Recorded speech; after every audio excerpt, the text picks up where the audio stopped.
성경 말씀 시편 53편입니다. 시편 53편입니다. 1절 제가 봉독합니다. 어리석은 자는 그 마음에 이르기를 하나님이 없다 하도다. 저희는 부패하며 가증한 악을 행하며 선을 행하는 자가 없도다. 아멘. 53편까지 죄의 이러한 아주 중요한 핵심들이 원죄와 관련해서 소개가 되고요.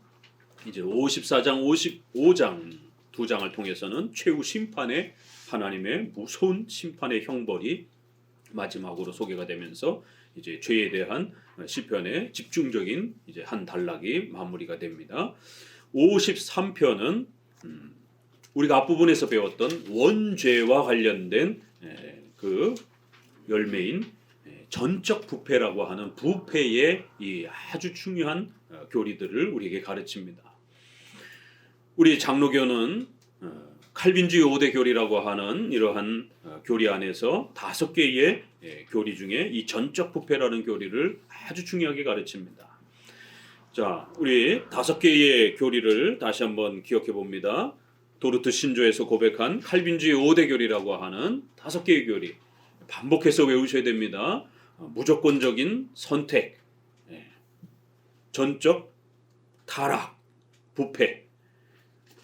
세 번째, 제한, 속죄. 그리고 불가항력적인 은혜, 저항할 수 없는 그런 은혜. 마지막 5째는 성도의 견인. 하나님이 우리의 전 생애를 지켜주신다라고 하는 견인. 예정에 대한 선택, 인간의 부패, 예수님이 타락한 우리 백성들 중에 특별히 선택받은 백성들만을 위해서 제한적으로 그렇게 속죄의 은혜를 베풀어 주신다는 제한 속죄, 불가항력적 은혜, 견인 5개를 꼭 기억하셔야 됩니다. 우리가 종교개혁의 5대표, 5대 솔라라라고 하면 종교개혁자들이 외쳤던 5대 솔라가 있죠. 그래서 칼빈주의 5대 교리, 또 종교개혁자들의 5대 솔라 꼭 기억하셔야 됩니다. 오직 성경, 오직 믿음으로, 오직 은혜로, 오직 예수 그리스도로, 오직 하나님께 영광을.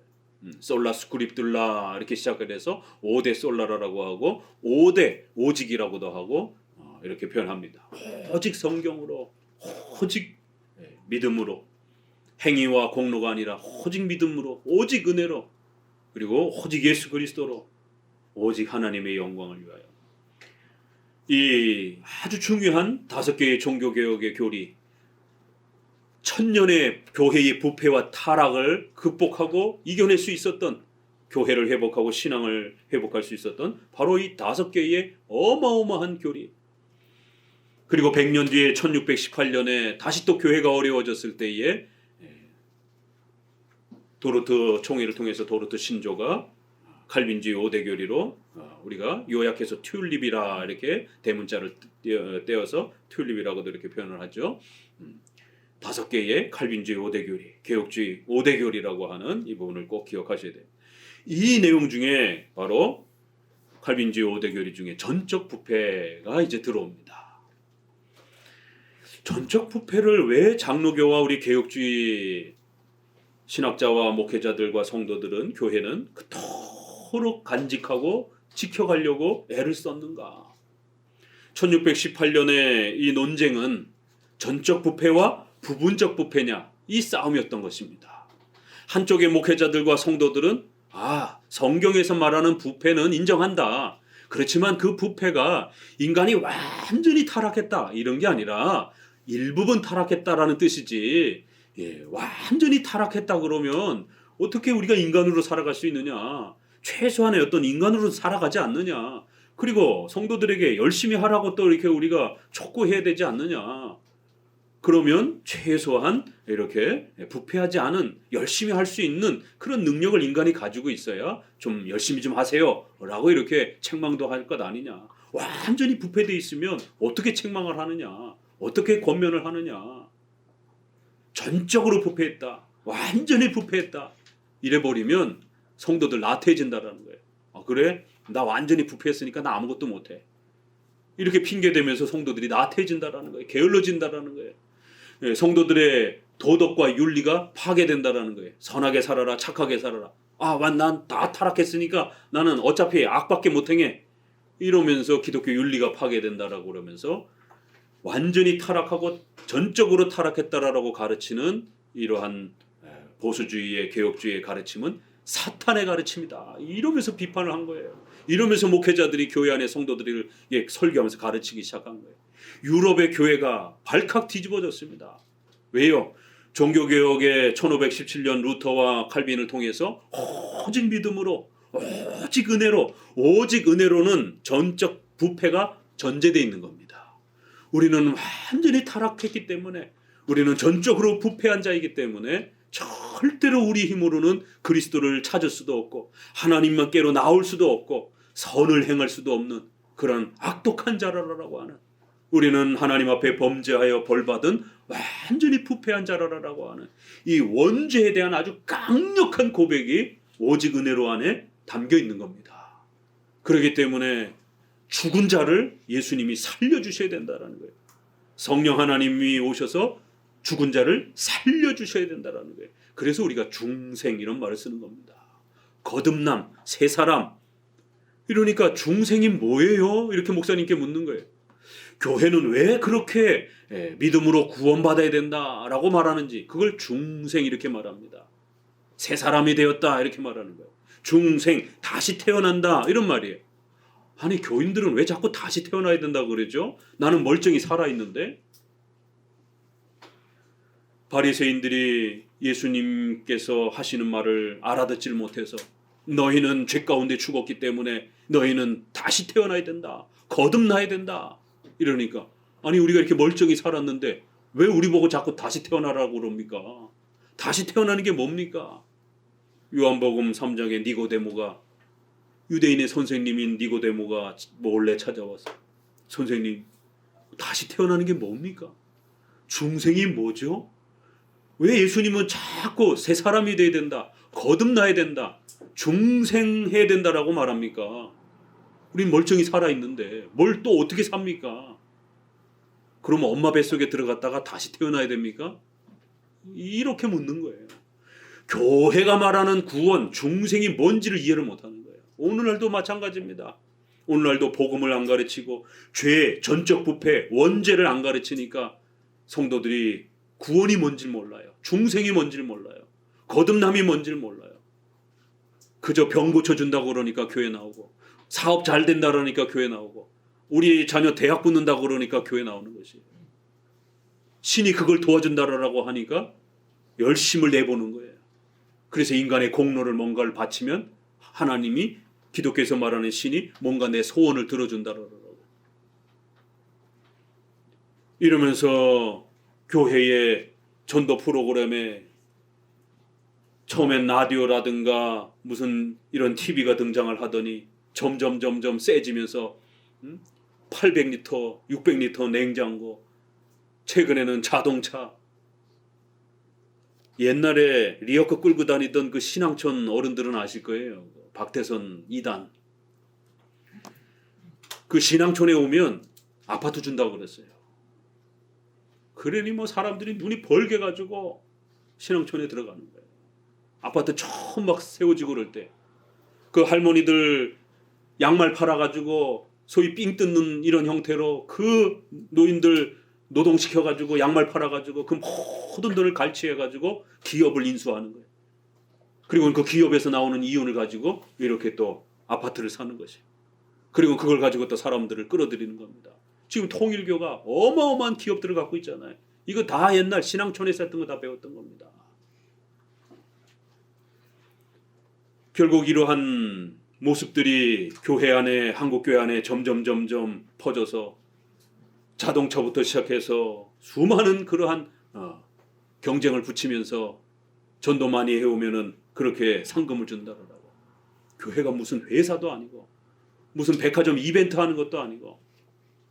더 기가 막힌 거는 어느 신문에서 이렇게 광고, 국민일보 신문에서 나오는데 청년들 미팅 3번 미팅권 이러면서, 야, 도대체 이게 뭐 하는 것인지. 신천지에서 대학생들을 전도하고 그러는데 여성들이 이렇게 데이트해 준다라고 그러면서 성을 미끼로 그렇게 전도를 하라라고 그 고발 프로에 보니까 그런 식으로 전도 전략을 짠다 그러더라고요. 아니, 교회가 이단들이 행하는 자꾸 그러한 수준이 떨어지는 그러한 프로그램들을 왜 자꾸 쫓아가냔 말이에요. 교회가 숫자만 늘리면 되는 것처럼 그렇게 숫자를 늘려가다가 중세시대가 1000년 동안 전쟁을 일으켜갖고 그 나라를 다 집어삼키고 그리고는 강제로 세금을 부여하고 11조를 뜯어가는 거예요. 그리고 또 그 돈으로 군사를 사가지고 또 나라를 점령을 하고 교인을 만들고, 이러니까 유럽 일대가 총과 칼 앞에 신자가 되는 것이에요. 그러면서 세력을 넓혀갔던 것이 중세 1000년의 역사입니다. 기독교는 그런 게 아닙니다. 오직 믿음으로, 오직 은혜로 예수 그리스도를 영접하면서 우리의 죄를 고백하고 예수님이 우리의 죄값을 전부 해결해 주셨고 우리가 영원히 지옥에서 벌받아야 될 그 정죄, 지옥의 형벌로부터 우리를 구해 주셨다라고 하는, 이것이 복음인 거예요. 그렇기 때문에 이 복음을 잃어버린 교회는 중세 1000년의 타락처럼 물질주의, 기복주의, 체험주의로 가게 되어 있는 겁니다. 그럴 때에 이제 도르트 신조에서 또다시 그렇게 인간의 능력을 강조하면서 인간이 완전히 타락하지 않았다라고 하는 이러한 부분적으로 타락했다라는 설교를 하기 시작했고, 그래서 그러한 인기가 점점 퍼졌고 수많은 지역에서 그동안에 종교개혁자들이 오직 은혜로 전적으로 부패하고 이거 너무 지나치다, 부분적으로 부패하고 부분적으로 은혜만 있으면 된다, 하나님이 우리를 죽은 것에서 살려내는 게 아니라 우리는 어느 정도 좀 모자라긴 하지만 살아있는 거라는 거예요. 그러니까 부분적으로 부패했으니까 하나님이 부분적으로만 은혜를 베풀어 주시면 된다라는 거예요. 죄론이 망가지니까 구원론이 파괴가 되는 거예요. 오늘날 죄를 가르치지 않으니까 교회가 물질주의, 번영주의가 돼버린, 교회가 무슨 기업화가 돼버린 겁니다. 교회가 교회답지 못하고 교회가 복음을 가르치지 않는 이런 사태가 벌어진 것이에요. 바로 도르트 총회도 1618년에 종교개혁을 통해서 오직 믿음으로, 오직 은혜로 우리는 타락하고 우리는 완전히 영적으로 죽은 자이기 때문에 육체적으로는 살아있지만 우리의 마음과 우리의 영혼이 하나님 앞에서 벌받아 죽은 자가 되었다라는 거예요. 죽음의 의미는 그런 것이다라는 거예요. 그리고 그 육체도 곧 이제 죽을 거고, 그리고 그 죽음의 이후에 영원한 지옥의 형벌이 준비되어 있다라는 거예요. 이게 성경에서 말하는 죽음이고 벌인 겁니다. 이걸 잘못 이해해서 100년 만에 또다시 교회가 타락하면서 우리는 부분적으로 부패했고 부분적으로만 하나님의 은혜를 주시면 돼. 오늘날 한국교회 안에 칼빈주의 5대 교리를, 종교개혁 5대 솔라를 가르치는 교회가 얼마나 있습니까? 잘 먹고 잘 산다, 교회 봉사 많이 하면 아들이 대학 간다, 교회 열심히 하면은 사업 잘 된다, 이러한 번영주의와 기복주의만 있지. 우리 인간이 얼마나 타락했는지, 우리 인간의 원죄와 하나님 앞에 정죄받은 게 얼마나 무서운 것인지, 우리에게 닥칠 곧 죽음 이후에 닥칠 영원한 지옥의 형벌이 얼마나 두려운 것인지, 죄의 이 심각성을 가르치지 않는 한국교회. 그러다 보니까 결국 겨우 가르치는 교회도 부분적인 부패 정도. 너희들이 열심히 해라, 성도들이 열심히 해라, 그래야 복 받는다, 이렇게 성도들의 끊임없는 종교적 경건의 열심과 희생을 강요하는, 그게 바로 부분적 부패를 그렇게 설교로 끌어내는 겁니다. 부분적 은혜를 그렇게 끌어내는 거예요. 당신이 열심히 해야 복 받는다라고, 당신이 열심히 하지 않으면 복 받지 못한다라고, 열심히 하려면 어떻게 되느냐, 교회 봉사 많이 해야 된다라고. 결론이 그렇게 가는 거예요. 교회 돈 많이 내야 된다라고. 결국은 기승전결 돈으로 가는 겁니다. 그래서 성도들로 하여금 희망을 기대치를 나도 잘 먹고 잘 살 수 있을 거야. 내가 이만큼 했으니까. 부분적 은혜를 그렇게 가르치는 겁니다. 나머지 반은 당신 손에 달렸다는 거예요. 이게 오늘 한국교회의 부분적 은혜, 부분적 부패의 설교입니다. 이 기복주의와 성공주의가 전형적인 부분적 부패와 부분적 은혜의 방식인 겁니다. 나머지는 당신 손으로 채우라는 거예요. 이건 복음이 아닙니다. 이건 성공주의입니다. 이건 마케팅 원리예요. 심리학을 이용한 그러한 다른 메시지인 겁니다. 고린도서에 있는 것처럼 다른 영, 다른 복음, 다른 예수를 전하는 자들이 있다라는 거예요. 로마 가톨릭도 예수님을 말했고 믿음을 말했고 은혜를 말했지만 우리 종교개혁자들처럼 오직 성경, 오직 믿음, 오직 예수 그리스도로 오직이라고 말하지 않았기 때문에 문제입니다. 예수님 믿어야 됩니다라고 해놓고는 그 예수님께로 가기 위해서는 반드시 교황과 마리아가 도와줘야 된다는 거예요. 성경을 믿어야 된다라고 해놓고는 그 성경 외에 교황이 이렇게 또 해석해주고 또 외경을 또 더 붙여야 된다라고 말하는 거예요. 오직 믿음이라고 해놓고 성인들의 도움을 받아야 된다라고 이렇게 말하는 거예요. 가톨릭의 이 성인 숭배 사상, 성자 숭배 사상, 예수님이 아니라 성인들의 그 성자들 어마어마합니다. 그들의 유물, 뼈, 뭐 이런 거 그런 거 이렇게 모셔놓고 거기다 절하고 섬기고 그거 만지면 기적이 일어나는 것처럼 그거 만지면 귀신이 내쫓아지는 것처럼 여러분 우리 주변에 여러분들이 가톨릭 신자가 이렇게 많이 없어서 그렇지 이 중세 시대의 이 성인 숭배는 완전히 미신의 끝판왕입니다. 이게. 그래서 루터와 종교개혁자들이 이런 식으로 기독교를 미신하고 샤머니즘하고 저급하게 만들어서는 안 된다는 거예요. 믿음이란 오직 성경을 믿는 데서부터 오직 믿음으로 그리고 우리는 완전히 타락하고 부패했기 때문에 오직 은혜로만 구원받는다는 거예요. 다시 살아나야 된다는 거예요. 중생이 뭡니까? 성령 하나님께서 강력한 우리가 저항할 수 없는 불가항력적 저항할 수 없는 불가항력적 은혜 절대적인 은혜로 우리의 강팍한 심령을 완전히 뒤바꿔놔야 된다는 거예요. 완전히 새 사람으로 그 마음을 바꿔놔야 된다는 거예요. 그래서 마음의 성향이 완전히 새롭게 되는 것. 이게 중생이라는 거예요. 하나님 싫어하고 교회 다니는 거 싫어하고 성경 읽을 때마다 잠만 오고 성경 싫어했던 마음이 어느 날 갑자기 성경을 읽고 싶어요. 어느 날 강의 설교를 듣고 싶어요. 예배를 드리고 싶어요. 우리의 마음이 하나님을 사모하는 마음으로 바뀌는 거예요. 이게 중생입니다. 무슨 부자가 되고 무슨 체험을 하고 이게 중생이 아니라 우리 악독한 마음이 하나님 싫어했던 마음이 하나님을 너무너무 사랑하고 싶어요. 예수님이 너무너무 좋아요. 성경이 너무너무 좋아요. 이런 마음이 생기는 거예요. 이런 마음이 생겼으면 그게 중생이 되고 그 중생된 걸 확인하는 것은 바로 회개와 신앙. 예수님, 내가 죄인입니다. 그걸 고백할 수 있는 사람은 중생된 사람이에요. 새로 태어난 사람만이 새로 거듭난 사람만이 자기가 죄인임을 고백합니다.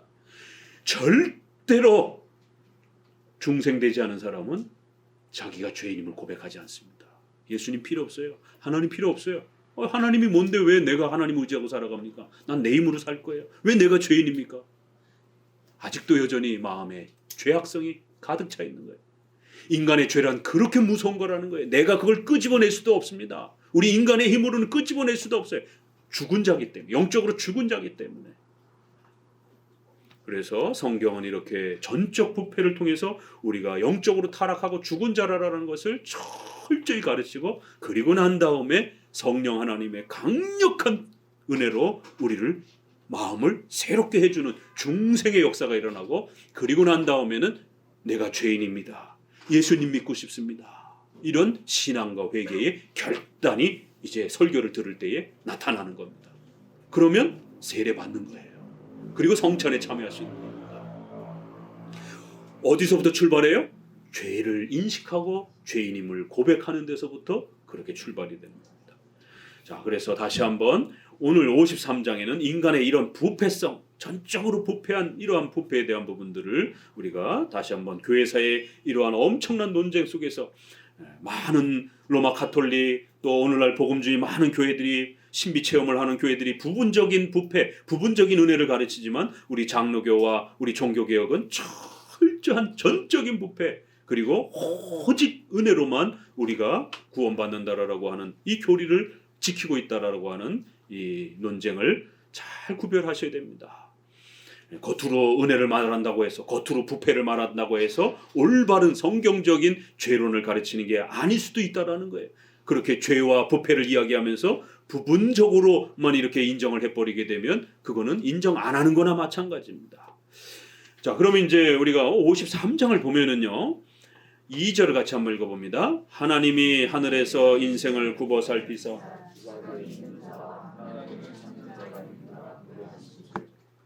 예, 1절 2절을 보니까 어리석은 자는 그 마음에 이르기를 하나님 없다. 얼마나 이 악독한 죄악된 말입니까?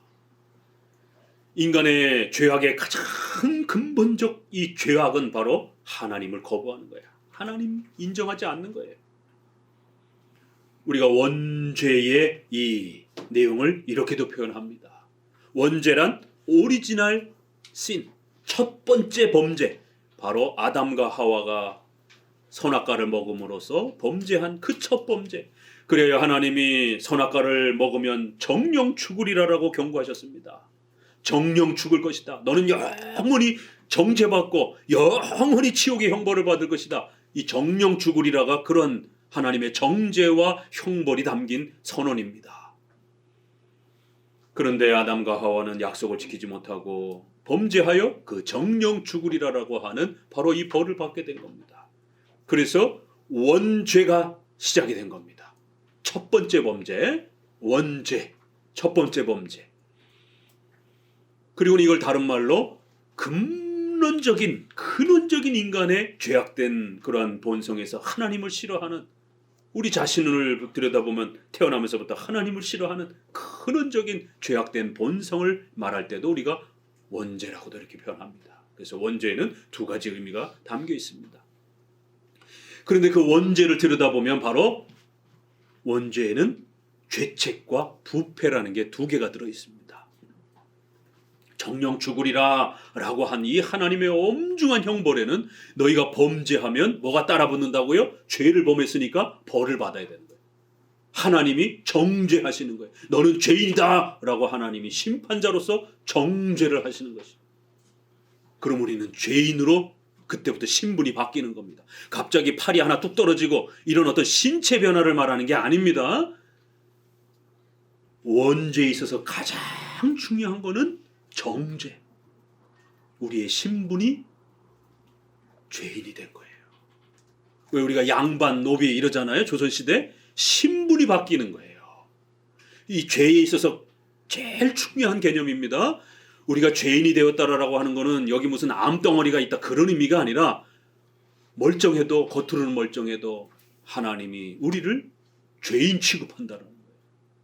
너는 이제 노예라는 거예요. 너는 죄의 노예라는 거예요. 너는 하나님 앞에 죄인이라는 겁니다. 하나님이 너를 싫어한다라는 거예요. 우리 신분이 바뀌었다라는 겁니다. 아담이 에덴 동산에서는 하나님 앞에 영생을 누리도록 그렇게 자유의지를 얻고 하나님의 형상으로 창조되었던 어마어마한 신분이었습니다.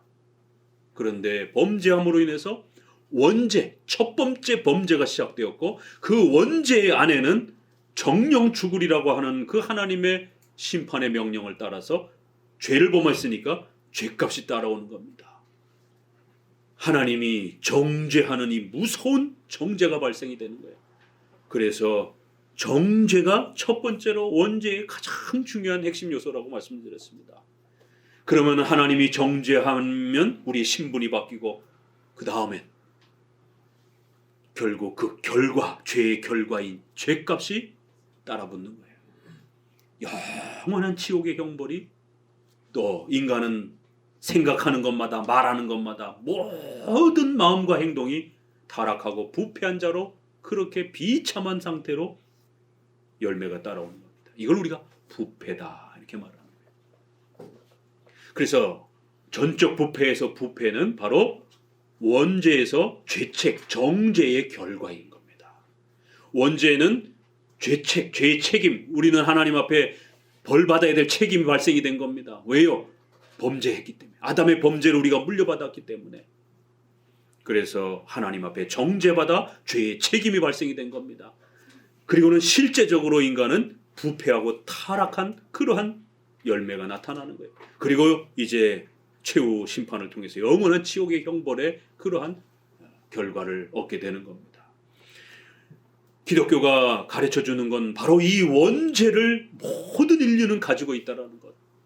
아담의 그 첫 범죄에 로마서 5장에 있는 것처럼 아담 한 사람이 범죄함으로 모든 인류가 범죄하는 이러한 죄에 빠졌다라는 거예요. 내가 인정을 하든 안 인정을 하든 상관없어요. 인생은 우리가 주인이 아니라 전지전능한 하나님이 주인이고 이제 죽음 이후에 예수님을 믿지 않는 모든 자들은 그 원죄 때문에 지옥의 형벌을 통하여 벌을 내리실 것이고 예수님을 믿는 사람들은 그 죄값을 대신 예수님이 치러주신 것으로 인정하고 다시 우리의 신분을 바꿔주는 거예요. 그래서 우리가 이 신칭이 우리가 하나님 앞에 의롭게 되어지는 것은 신분이 바뀌는 거예요. 이게 구원입니다. 목사님 구원 받았는데 뭐 짜릿짜릿한 것도 없고 뭐 이상한 어떤 느낌도 없고 왜 이러죠? 그런 건 구원이 아닙니다. 구원은 성경을 통해서 아담의 첫 범죄가 무엇인지를 깨닫고 배우고 우리가 죄인임을 인정하고 고백하고 그 죄값을 예수님이 대신 짊어지셨다라는, 그래야 우리가 예수님을 믿기만 하면 의로운 자가 된다라고 하는 바로 예수님의 십자가의 그 희생을 나의 죄 때문에 돌아가신 걸로, 그리고 이제 예수님과 영원히 부활하신 예수님과 우리도 부활하여 영생을 누리며 살 거라는 것, 그걸 성경을 통해서 믿습니까? 저도 그게 믿습니다. 믿겨져요. 이게 두 개가 동시에 같이 옵니다. 믿겨져요 정말. 그동안은 그렇게 싫었던 죄에 대한 인정, 예수님이 나하고 무슨 상관이 있는가? 성경은 너무너무 지루하고 따분해요. 그런데 어느 날 내 죄가 인정이 돼요. 나는 착하게 산 사람인데 기독교에서 말하는 그 원죄가 인정이 되는 거예요. 내가 죄인입니다. 눈물 뚝뚝 흘리면서 나는 하나님 앞에 벌받아 마땅한 죄인입니다. 여러분이 무슨 까무러치고 뭐 쓰러진 게 아니잖아요. 성경을 통해서 아담의 범죄를 배우는 겁니다. 그 죄가 우리에게까지 물려졌다라는 것을 배우는 거예요. 성경을 통해. 이건 성경 아니고선 어디에서도 배울 수 없습니다. 원죄와 이 원죄가 우리에게까지 전달됐다라는 거, 이게 무슨 꿈속에서 갑자기 뭐 먹구름처럼 막 죄가 막 여러분 안에 막 입으로 막 스며듭니까? 영화에서 보는 것처럼. 그렇게 해서 이 원죄의 개념을 압니까? 체험을 통해서는 이 원죄를 깨달을 수가 없습니다. 성경을 통해서 창세기를 자세히 읽어가면서 원죄가 이런 거구나. 그런데 그 원죄로 인하여 모든 후손들에게 전가되었구나. 그래야 그 정죄받아서 나도 이제 지옥의 형벌을 받는 그런 죄인이 되었구나. 이런 심각한 어마어마한 죄값과 형벌이 우리에게 주어져 있다는 것을 성경을 읽다가 깨닫게 되는 거예요. 내가 죄인이라니, 내가 곧 지옥의 형벌을 받을 것이다라니 성경을 읽으면서 부들부들 떠는 거예요. 성경이 믿겨지는 거예요. 성경을 믿고 싶은 거예요. 이게 믿음입니다. 그래서 내가 이 죄를 인정하고 예수님을 믿고 싶은 결단을 고백하기도 하면서도 또 믿겨지기도 하는 겁니다. 이게. 그 목사님이 세례 학습 문답을 할 때 믿겨집니까? 라고도 물어봐요. 정말 이런 기독교의 가르침들이 세상 사람들이 보면 이게 무슨 무협지, 무슨 영화 같은 얘기기도 하고, 막 홍해를 막 건너고, 막 사람들이 땅바닥으로 막 꺼져 죽고, 막 이게 믿어집니까? 이게 믿어지십니까? 라고 물어보는 거예요. 이게 영화 얘기가 아니라 이게 사실입니다. 이게 믿어집니까? 믿어집니다. 믿고 싶습니다. 설교를 듣고 싶습니다. 이런 마음의 변화를 확인하는 겁니다. 그래서 인간의 힘으로 우리가 전도할 수 있는 게 아니라는 거예요. 전도는 하나님이 중생시키는 겁니다. 그래서 우리가 불신자랑 결혼하면 안 되는 겁니다. 예수님을 믿을 수 있을 것이라고 예측하고 결혼하면 안 되는 거예요. 왜요? 그건 우리가 열심히 설득한다고 해서 전도가 되는 게 아닙니다. 물론 우리가 열심히 전도해야 됩니다. 그러나 그 최종 결정은 그가 예수님을 믿고 예수님이 믿겨지는 이 어마어마한 기적과 같은 이 일은 하나님이 하셔야 일어나는 거예요. 그래서 믿을 것이라고 생각하고 결혼하면 큰일 나는 겁니다. 평생 안 돌아올 수도 있어요. 그래서 신앙을 고백하는 자, 이미 신앙을 가진 자와 결혼을 해야 같은 신앙 안에서 그렇게 살아가게 되는 겁니다. 병에서 고쳐지는 것도 기적이라 그러지만 죄인된 자가, 하나님을 싫어하는 자가, 하나님이 없다라고 이렇게 떵떵거리던 자가 어느 날 갑자기 하나님 계셔, 하나님이 정말 살아계십니다, 예수님이 나를 위해서 죽으셨어요, 이런 마음과 고백을 하는 거는요, 이건 기적입니다. 병 고치는 거는 그나마 좀 가능해요. 그러나 이 신앙의 고백은 불가능합니다. 인간의 힘으로. 목회자도 불가능한 거예요. 목회자는 목회자로서 그저 도움의 역할만 하는 겁니다. 목회자의 설교가 성도들에게 전도를 근원적으로 주는 건 아닙니다. 그건 하나님만이 살리시는 일이에요. 다만 도구로 성경과 목사를 사용하기 때문에 목사는 최선을 다하는 거예요. 그렇기 때문에 똑같이 듣는데도 어떤 사람들은 안 믿잖아요. 여전히 칼빈이 설교해도, 바울이 설교해도 듣기 싫어가지고 안 믿는 사람은 안 믿는 거예요. 어리석은 자는 하나님이 없다 하도다. 이 원죄의 이 무서움이 이런 겁니다. 그리고 이제 신속히 부패로 이야기합니다. 저희는 부패하여 가증한 악을 행하며 선을 행하는 자 없도다. 바로 이 정죄의 결과가 부패입니다. 이렇게 두 개가 원죄예요. 그래서 이 원죄를 우리가 예수님의 십자가의 희생으로 용서받는 겁니다. 정죄와 더러운 부패가 그렇게 용서되어지는 거예요. 자, 근원적으로 하나님을 싫어하는 이 인간의 악독함을 소개하고 난 다음에 바로 어떤 일이 벌어져요? 그러니까 부패하여 인간은 악을 행하기 시작하고 선을 싫어하기 시작하고, 하나님이 하늘에서 인생을 굽어 살피며 정말 하나님을 찾으려고 하는 자가 있는지, 선을 행하는 자가 있나 살펴보시는데 하나도 없다라는 거예요. 왜요? 부패했기 때문에. 3절 같이 읽어봅니다. 각기 물러가 함께 더러운 자가 되고 선을 행하는 자 없으니 하나도 없도다. 죄악을 행하는 자는 무지하뇨.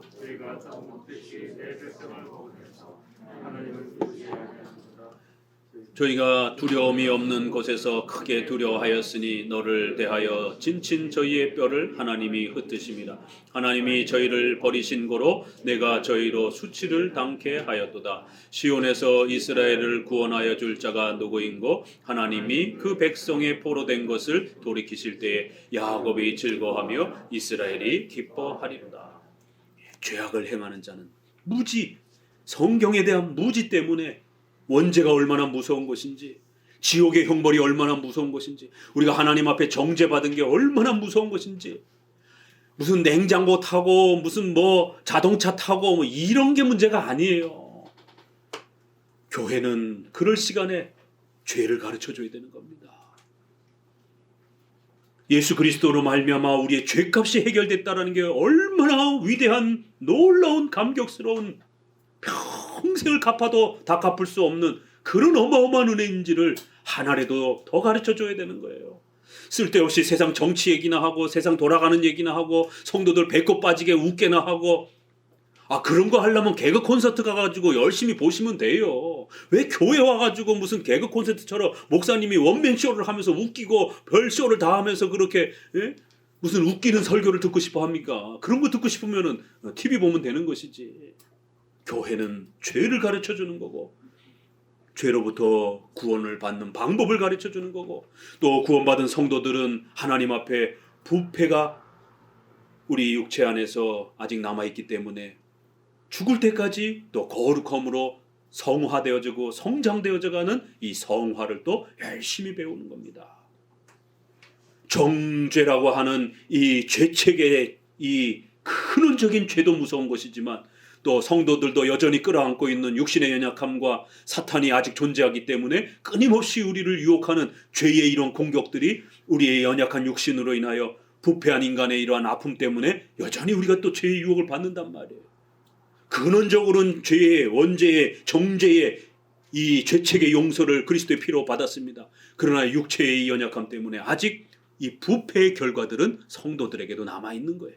그래서 우리가 죄책은 이신칭의로, 부패는 죽을 때까지 성화로 용서를 받는 겁니다. 그래서 우리가 예수님의 피로 전부 깨끗하게 되었음에도 불구하고 성도들은 아직 성화와 관련된 또 이런 죄들은 범하는 거예요. 부패와 관련된 이런 죄들은 범하는 겁니다. 그래서 또 죄를 범하면 하나님, 내가 이러한 죄를 범했습니다, 용서해 주세요 라고 거룩함, 성화와 관련돼서도 또 성도들은 부지런히 회개해야 되는 겁니다.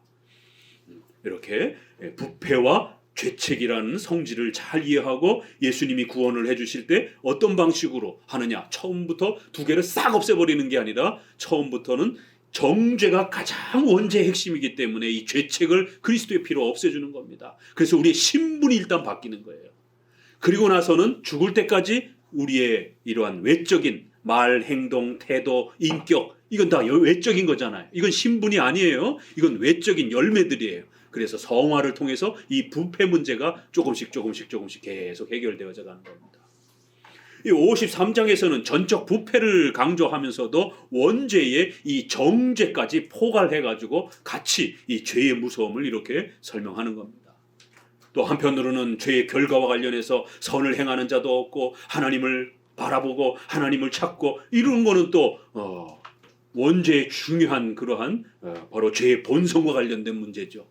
하나님을 찾지 않는 인간의 근원적인 이 죄성, 그리고 또 선과 관련해서 착한 일과 인격적으로 살아가는 이런 사람이 별로 없는 이런 악독한 인간의 삶들을 책망하는 거예요.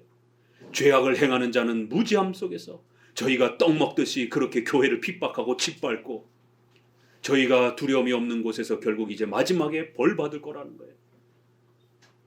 그들의 뼈를 전부 다 하나님이 갈기갈기 찢겨고 짓이겨서 그렇게 저들을 고통스럽게 할 거라는 겁니다. 저희를 버리신 거로 우리 성도들이 내가 저희로 수치를 당케 하였도다. 우리 번역은 잘 돼 있는데 이 개역 개정판은, 그래서 우리가 개역 개정판보다는 한글 성경을 우리 공적인 설교 본문으로 삼는 이유가 이런 데 있습니다. 내가 성도들이 불신자들 저희로 수치를 당케 하였도다. 이게 심판에 대한 이야기입니다. 하나님이 이렇게 심판하실 때 결국 하나님의 그 두렵고 떨리는 심판으로 이제 장차 최후 심판에 우리 성도들도 그 하나님의 보좌 우편에 서서 악한 자들의 그 심판받는 것을 우리가 보게 될 것이다라는 거예요. 저희로 불신자들이 수치받는 것을 보게 될 것이다라는 거예요. 그런데 우리 개역 개정에는 우리 성도들이 수치를 받는 것처럼 이렇게 약간 좀 이렇게 뉘앙스가 그렇게 좀 번역이 돼 있어요.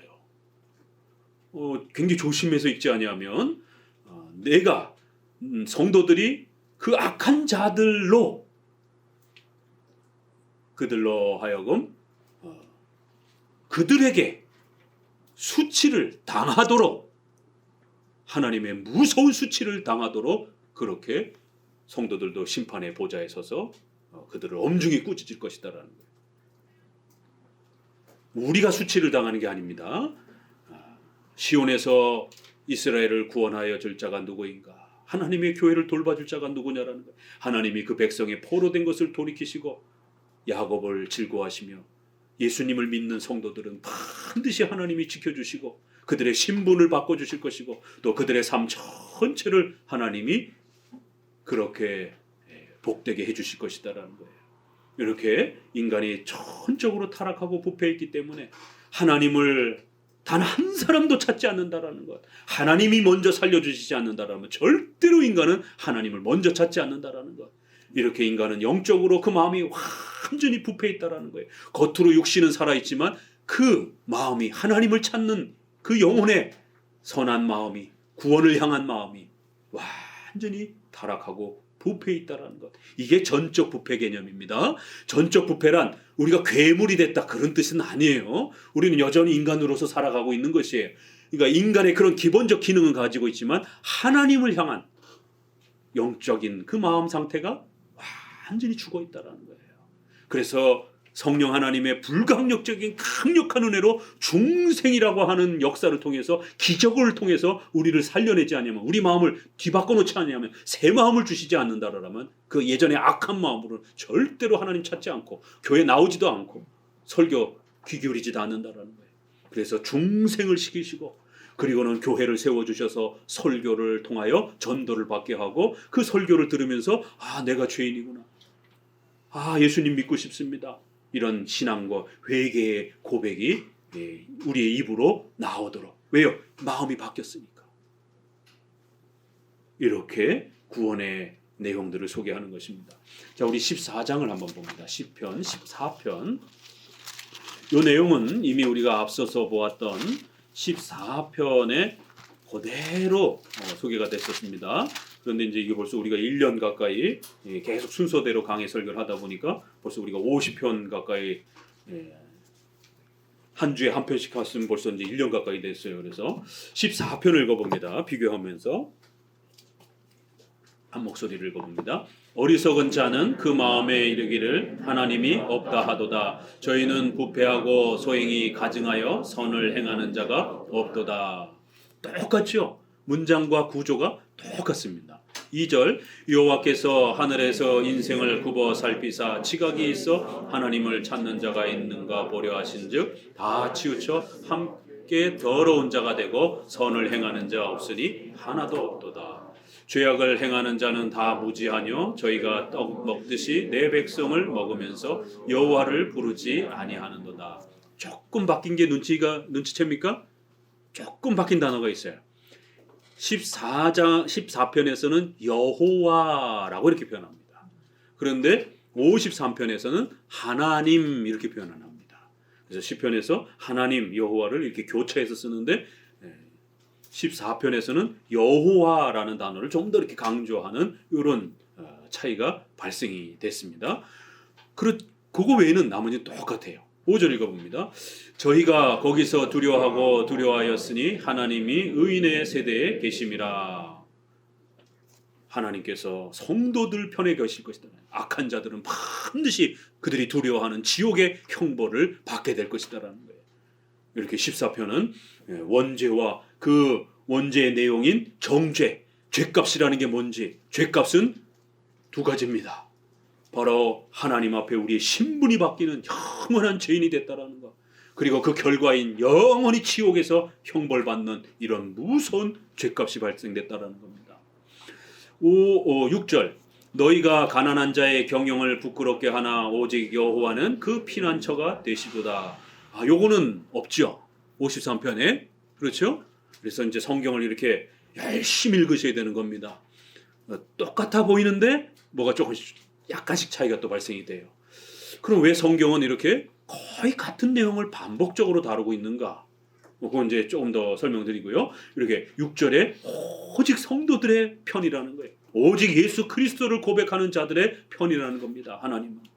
예수님을 거부하고 하나님을 외면한 자들, 하나님이 없다라고 떵떵거렸던 자들, 이제 그들의 죽음의 시간에 반드시 지옥에 떨어뜨려 벌을 받게 할 거고, 또 영원한 최후 심판 때에는 육체의 부활까지 해서 몸과 육체가 영원히 벌 받도록 그렇게 심판하실 것이다라는 거예요.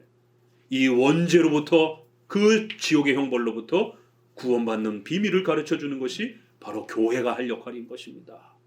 7절 마지막으로 읽어봅니다. 이스라엘의 구원이 시온에서 나오기를 원하도다. 여호와께서 그 백성의 포로된 것을 돌이키실 때에 야곱이 즐거워하고 이스라엘이 기뻐하리로다. 이스라엘의 구원이 시온에서, 바로 교회를 통해서 복음이 전도되고 교회를 통해서 설교를 통하여 성도들이 또 예수님을 믿을 수 있도록 또 이러한 도움을 베풀어 주실 것이다라는 거예요. 6절 빼고는 거의 똑같습니다. 자, 우리 저 신약으로 가셔서 어디를 보시느냐 하면 로마서 말씀을 봅니다. 로마서는 바로 신약의 가장 중요한 이 구원의 원리를, 아주 핵심적인 내용을 정확하게 요약하고 있는 게 로마서입니다. 그래서 우리 학습이나 세례 단계에 있는 이제 새신자들은 이 로마서를 많이 읽으셔야 됩니다.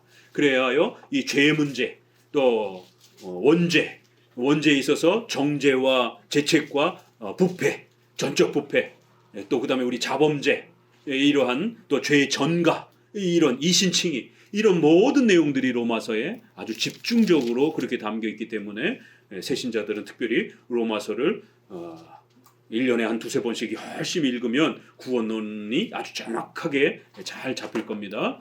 자, 9절, 3장 9절부터 읽어봅니다. 요 시편을 그대로 끌고 와서 사도 바울은 구약에서 이미 복음에 해당이 되는 이런 죄의 개념, 원죄, 또 정죄, 또 부패, 또 죄의 전가, 이신칭의, 이런 부분들이 이 시편 안에 다 녹아들어 있다는 것을 이미 벌써 바울이 그렇게 가지고 옵니다.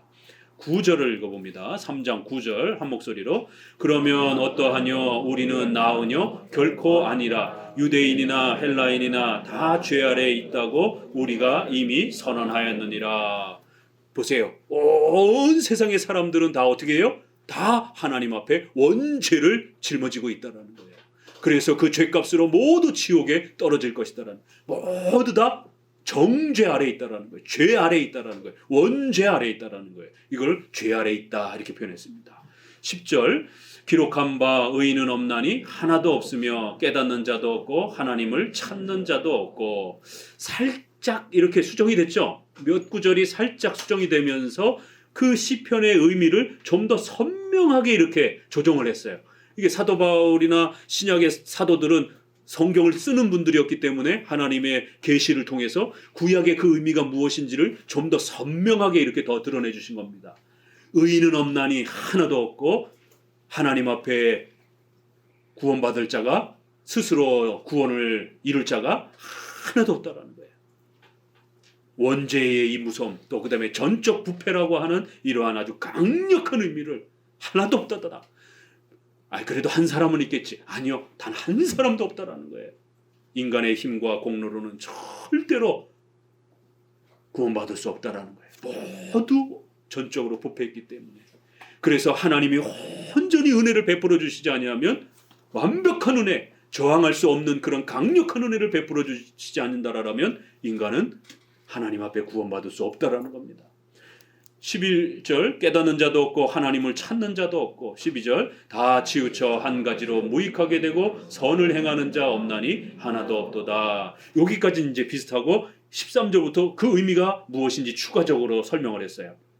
13절부터 읽어봅니다. 저희 목구멍은 열린 무덤이요 그 혀로는 속임을 베풀며 그 입술에는 독사의 독이 있고 그 입에는 저주와 악독이 가득하고 그 발은 피 흘리는 데 빠른지라 파멸과 고생이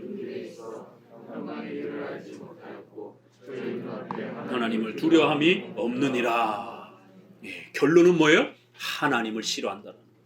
하나님을 인정하지 않는 이런 인간의 근원적인 이 원죄, 이 죄의 본성을 이렇게 결론을 내립니다. 자그마치 3번이나 똑같은 표현을 반복하는 거예요. 마가복음, 마태복음, 마가, 누가, 요한복음 왜 4번이나 반복을 합니까? 예수님을 정확하게, 예수님이 누구신가를 바르게 이해하는 것이 우리 구원의 핵심이기 때문에 반복하는 거예요. 뭐 성경이 쓸데없이 똑같은 말을 그렇게 반복하겠어요? 아니요. 중요하니까 반복하는 거예요. 비중이 떨어지는 거는 한 번만 그냥 언급하고 넘어가요. 그러나 이렇게 가장 중요한 죄의 문제, 우리의 그러한 정죄, 부패, 전적 부패 문제, 이 원죄를 어떻게 해결해야 될 것인가? 이신칭의 이러한 문제는 우리 인간에게 있어서 가장 소중하고 가장 중요한 문제이기 때문에 시편조차도 이렇게 2번이나 문장 하나 거의 안 바꾸고 그대로 반복할 정도로 중요하니까 또 들으라는 겁니다. 우리 14편 설교할 때 이거 거의 다 설교했어요. 그렇지만 또 다시 듣는 거예요. 왜? 성경이 또 다시 반복하고 있으니까. 로마서는 또 다시 그걸 더 깊이 해석해 주면서 원죄의 의미가 무엇인지, 그 원죄 안에 하나님 앞에 우리가 정죄받아 죄의 책임이 있다라고 하는 죄책이라는 게 무엇인지, 그리고 부패가 부분적 부패도 아니고 전적으로 부패했다라는 게 무슨 의미인지, 죄책과 부패라고 하는 이 원죄를 우리가 가지고 있다라는 게 바로 우리가 죄인이다라는 거예요. 그래서 우리가 죄인입니다라고 고백할 때에 세례받을 때 당신이 죄인임을 믿습니까? 라고 묻는 게 바로 이걸 묻는 거예요. 나 거짓말 안 했는데요. 나 뭐 뇌물 안 받았는데요. 그런 걸 묻는 게 아닙니다. 그거는 신자들도 실수들 많이 합니다. 오히려 세상 사람들이 신자들보다 훨씬 더 그런 면에서는 바르게 살아가는 사람들도 많아요. 세종대왕이라든가 이수신 장군이라든가 그런 분의 삶에 비하면 여러분들 그거 쫓아가겠어요? 신자들도 잘 못 쫓아가는 아주 특유하게 그렇게 참 착하게 살아가는 그런 사람들도 있어요. 일반적으로는. 우리가 구원받았다라고 하는 것은 그런 윤리의 문제를 말하는 게 아니에요. 이 근원적 죄로부터 우리가 그리스도의 피로 구원받고, 특별히 또 부패와 관련된 우리의 전 삶의 부패는 죽을 때까지 고쳐가는 거예요. 그래서 우리 신자들이 때로는 불신자보다도 이런 윤리면에서 좀 부족해도 그래도 우리는 구원받은 겁니다. 그 윤리를 가지고, 윤리의 성장을 가지고 구원받았느냐 안 받았느냐 이렇게 따지는 게 아닙니다. 그런데 오늘날 한국교회는 뭐 저런 사람이 신자야? 이런 판단들, 이런 시선들, 이건 잘못된 겁니다. 그가 분명히 신앙 고백을 했고 그가 정기적으로 교회를 다니고 그러면 신자로서 세례받았으면 인정해 줘야 되는 겁니다. 윤리적인 면에 다소 부족해도 그건 그 누구도 완전한 사람이 없는 겁니다. 우리가 죽을 때까지 노력하는 것이지, 그럼 내 보기에 조금 연약하다 할지라도 내 보기에 교회 생활 조금 부족하게 한다 그래가지고는 막 신자가 아닌 것처럼 취급하고 정죄하고 우습게 여기고, 나는 새벽기도 많이 나왔으니까, 나는 교회 봉사 많이 하니까 나는 구원받은 게 확실한 거고 저 사람은 저렇게 살아가지고 저게 되겠어? 이렇게 깔보고 그러면 안 되는 것이에요. 그게 자체가 공로주의가 되는 겁니다. 오직 은혜로 구원받았다라고 하는 것, 전적으로 우리는 부패되어 죽었던 자라는 것을 알면 감히 그렇게 말 못합니다. 그 사람이나 나나 저나 여러분이나 내세울 게 없는 거예요. 오직 예수 그리스도의 피로 이 어마어마한 원죄의 이 무서움으로부터, 지옥의 형벌로부터 우리가 구원받은 것입니다. 자, 도르트 신조 나눠드린 프린트물 마지막으로 좀 살펴보면서 정리해 봅니다. 그럴 때 이제 이 반반 주장하는 알미니안주의자들이 어떻게 이제 요거를 살짝 비틀었느냐면 요렇게 비틀은 거예요. 그래서 조심스럽게 목회자들의 설교를 구별해야 된다라는 겁니다. 목회자들이 이런 개념이 없으면 부패를 말하면서도 은혜를 말하면서도 절반 정도만 반반 섞어서 이렇게 말할 수 있다라는 거예요. 세 번째, 네 번째에서 지금까지 참된 교리가 설명되었으므로 종교회의에서는 다음과 같이 잘못된 주장을 배격하는 바이다. 주장 같이 읽어봅니다. 원죄가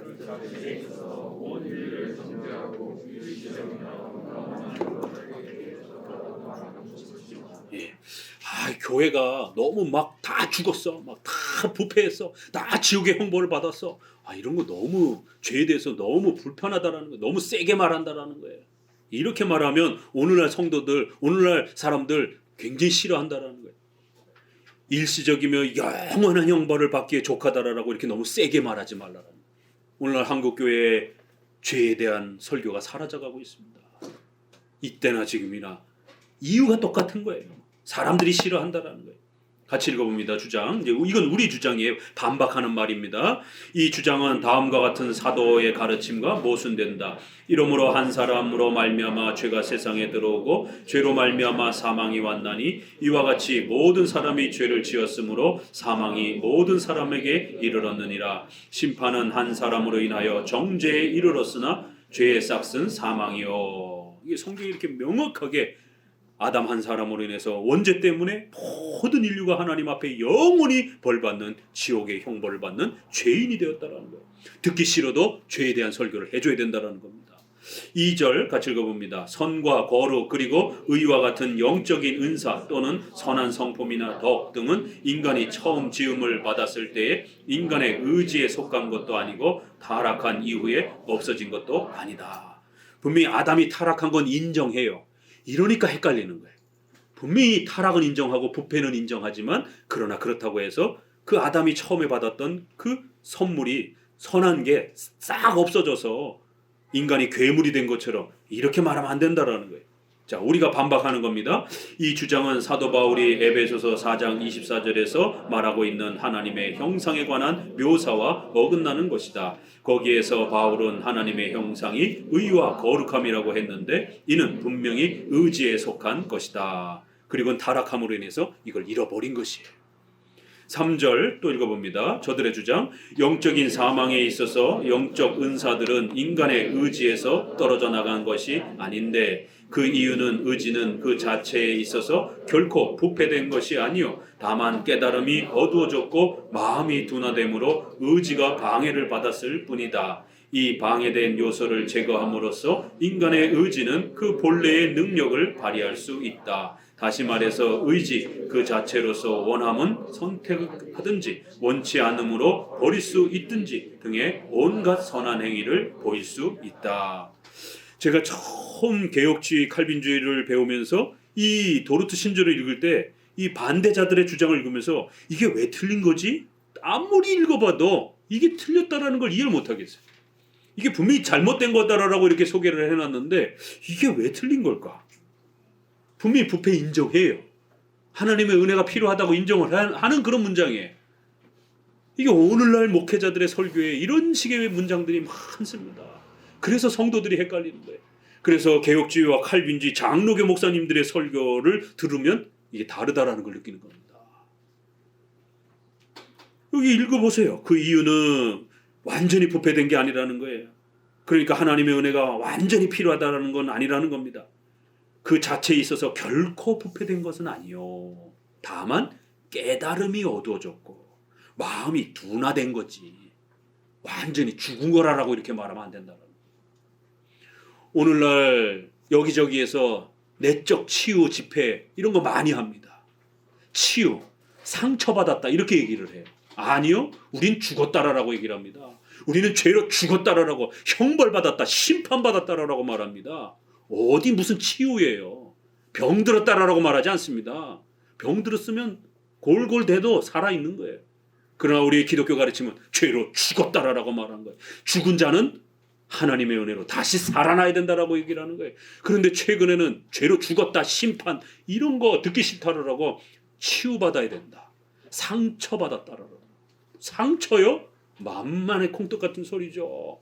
어디 감히 상처라고 말합니까? 죄 문제를 하나님 앞에 원죄를 물려받아 아담으로부터 하나님으로부터 그렇게 벌받아 죄로 죽은 겁니다.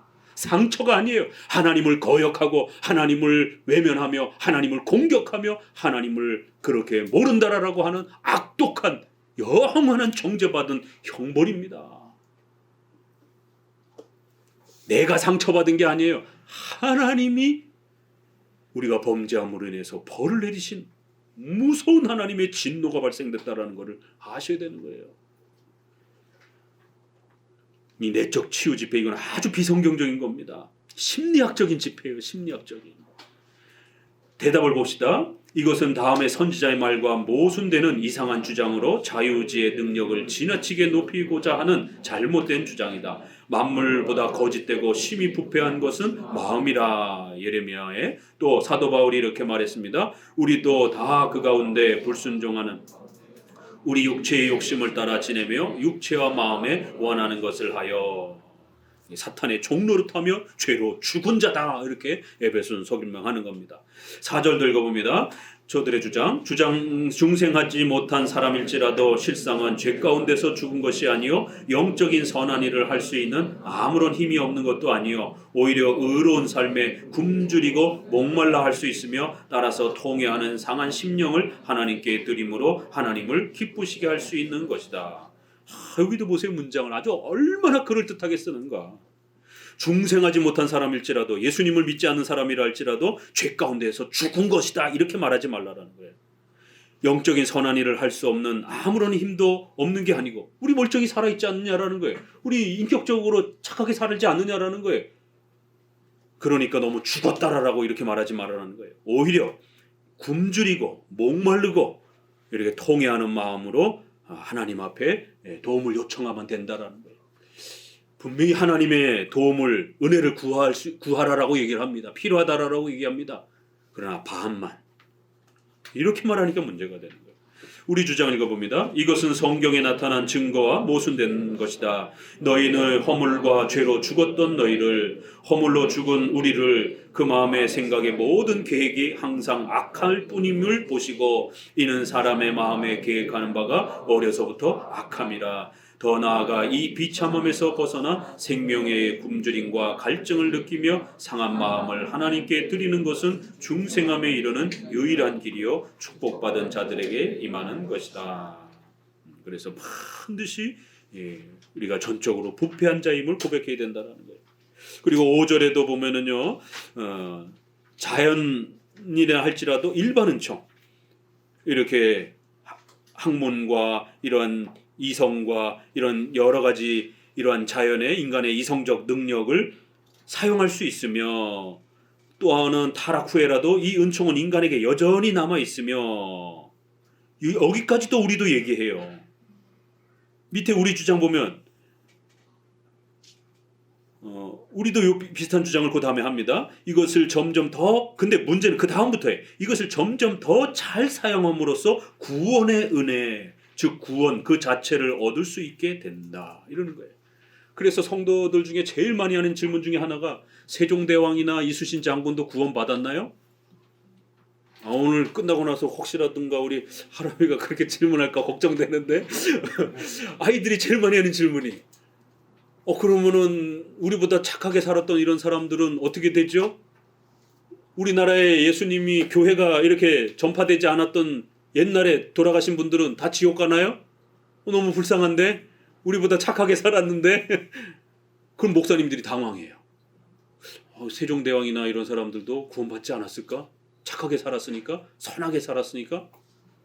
목회자가 이렇게 흔들린단 말이에요. 아니요, 예수님 믿지 않으면 다 죽는 겁니다. 영원한 치욕의 형벌을 받는 거예요. 교회가 늦게 들어왔던 빨리 들어왔던 그건 하나님의 거대한 역사 속에서 일어나는 거고, 예수 그리스도를 모르면 다 지옥 가는 겁니다. 아무리 착하게 살았다라고 해서 그게 무슨 구원받는데 조건이 되는 게 아니에요. 그런데 저들은 예수님을 전도받지 못한 곳, 교회가 없는 저 아프리카, 이런 사람들은 어떻게 구원받느냐. 그러니까 그 사람들은 착하게 살면, 자연의 빛 이 일반 은총을 통해서 열심히 최선을 다해서 착하게 살면 그래도 착하게 살았으니까 구원받지 않았을까, 이런 생각들을 한다라는 거예요. 아니요, 예수님을 믿지 못하면 치욕의 형벌을 받는 거예요. 내가 곧 길이요 진리요 생명이, 오직 예수 그리스도 외에는 구원 얻을 길이 없다라는 겁니다. 분명하고 명확하게 말을 해야 되는 것입니다.